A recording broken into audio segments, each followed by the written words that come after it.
श्री गुरुभ्यो नमः। श्रुति स्मृति पुराणानाम् आलयं करुणालయం నమామి భగవత్పాదం శంకరం లోకశంకరం।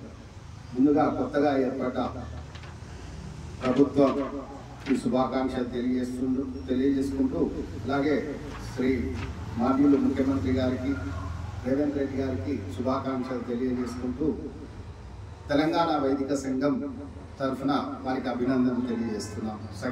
సంఘపరంగా ముఖ్య విషయం ఏంటంటే, కొన్ని రోజుల కింద వార్తల్లో తెలిసింది బ్రాహ్మణ సంక్షేమ పరిషత్తును పునరుద్ధరిస్తారని, 2-3 నెలల్లో కార్యకలాపాలు నిర్వహిస్తామని అధికారులు వార్త। అయితే తెలంగాణ బ్రాహ్మణ వైదిక సంఘం యొక్క విజ్ఞప్తి ఏమంటే, గతంలో చైర్మన్గా ఐఏఎస్ ఆఫీసర్లను పెట్టి చాలా పొరపాటు చేసిండ్రు। అదేవిధంగా మీరు కూడా ఆ పొరపాటు చేయవద్దనేది మా యొక్క విజ్ఞప్తి।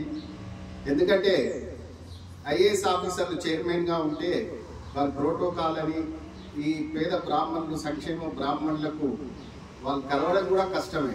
అదే ప్రజాక్షేత్రంలో ఉన్న నాయకులు సంఘ నాయకులు అయితే సత్సంబంధాలు ఉంటాయి, వాళ్ళకి ఏం కావాలి అనేది వారు కూడా అనుభవించి ఉంటారు। కాబట్టి ఆ చైర్మన్ పదవికి వైదిక శాఖ నుంచి చైర్మన్గా నియమించాలనేది ముఖ్యమంత్రి గారికి విజ్ఞప్తి చేస్తున్నాం। అలాగే శాశ్వత పరిష్కారాలు చేయాలనేది మా విజ్ఞప్తి। అన్ని సంఘాలను ముందుగా పిలిచి సమన్వయం చేసి, ఏదైతే అర్చక పురోహితులు ఉన్నారో వైదిక బ్రాహ్మణులు ఉన్నారో వాళ్లకు శాశ్వతమైన పథకాలు, అంటే మీరు ఈ 5 సంవత్సరాలు ఉంటారు కాబట్టి 5 సంవత్సరాలను తలుచుకునే విధంగా ఆ పథకాలను ఏర్పాటు చేస్తే మీ ప్రభుత్వానికి కూడా మంచిగా ఉంటుంది। మొదటిగా కార్పొరేషన్ ఏర్పాటు చేసిన తర్వాత జనగణన, బ్రాహ్మణులు ఎంతమంది ఉన్నారు, పేదవాళ్ళు ఎంతమంది, మధ్యతరగతి ఎంతమంది అనే ఒక జనగణన తీస్తే మీకు కూడా సులువుగా ఉంటుంది పథకాలను ఏర్పాటు చేయడానికి। అలాగే గ్రామంలో అర్చక పురోహిత వృత్తిని నమ్ముకొని ఎన్నో త్యాగాలు చేసి సమాజానికి ధార్మికమైన కార్యక్రమాలు, సనాతన ధర్మాన్ని కాపాడుతుంది వైదిక బ్రాహ్మణులు। వారికి వేదాన్ని రక్షిస్తున్నారు। ఆ వేద పాఠశాలలో ఉన్న పిల్లలకు కూడా సరైన ఆదరణ లేక వేద పాఠశాలలకు ఆర్థిక పరంగా కూడా మీరు చేయాల్సి ఉంటుంది। వైద్యం, విద్య ఇవన్నీ శాశ్వత పరిష్కారాలుగా పథకాలను రూపొందించాలిగా తెలంగాణ వైదిక సంఘం విజ్ఞప్తి। ఇకపోతే మన సనాతన ధర్మాన్ని ఎన్నో కార్యక్రమాల ద్వారా తెలంగాణ వైదిక సంఘం ముందుంటుంది।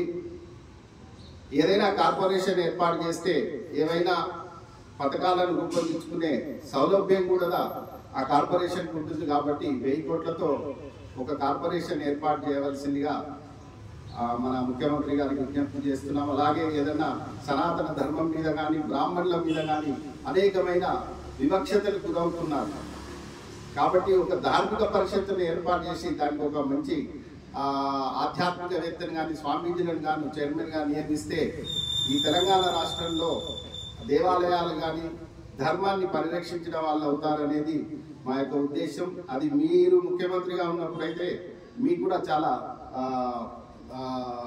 ధార్మికంగా ఉన్న వాళ్ళు అవుతారు। కాబట్టి కనీసము ఈ చిన్న చిన్న విజ్ఞప్తులను, ఇది పెద్ద ఖర్చు అయ్యేది ఏం కాదు, మీరు చిత్తశుద్ధి ఉండి సరి అయిన దిశలో వ్యవస్థను ఏర్పాటు చేసి ఈ పేద బ్రాహ్మణులను ఆదుకుంటారనేది మా తెలంగాణ వైదిక సంఘం మనస్ఫూర్తిగా కోరుకుంటుంది।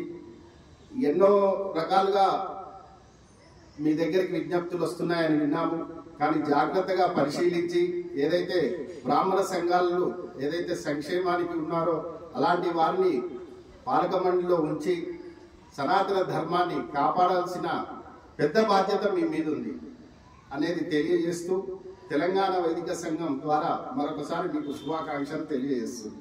ధన్యవాదాలు। ఇట్లు రుద్రవీర బాలసుబ్రహ్మణ్యం, ప్రధాన కార్యదర్శి। ధన్యోస్మి। జై మహాదేవ।